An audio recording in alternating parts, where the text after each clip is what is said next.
And syempre guys, hello everyone.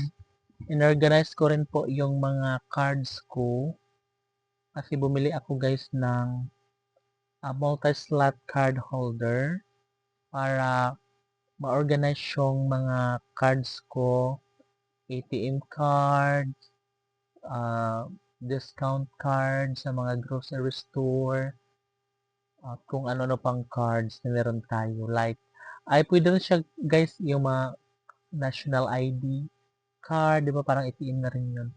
And pwede rin sa mga, yung ano natin, ayan, humid ID, mailagay na rin guys, yung mga, ano natin, pag-ibig ID, katulad nito.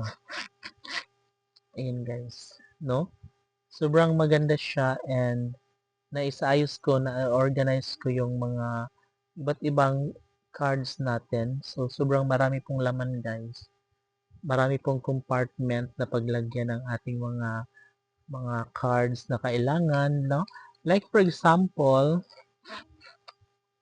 oh, ayan, pag may bibilhin ka or pag nag-grocery ka or nag-withdrawals, ganun mo lang siya agad para hindi ka na mahirapan maghanap sa loob ng mga wallet mo. Yan, ganyan lang siya. Tapos like for example, Metro Bank card o kukunin mo lang siya, makita na agad siya. Gusto mo naman ng BPI card o go lang. So, madali lang siyang mahanap, hindi ka na mapapagod kakahanap kasi ano naman to, naka-organize na siya. And matibay siya, no? Matibay siya and maganda ang pagkagawa din, no? Sobrang napakaganda. Yung zipper niya, guys, magaang lang. Magaang lang siya. Maganda yung kulay and of course, may iba pang kulay nito. Oh. Ito yung nagustuhan ko, guys, no? Medyo bongga siya. Diba? Diba? Diba? Super nice. Super nice. Nagustuhan ko siya. And na-organize ko na yung mga cards ko dito.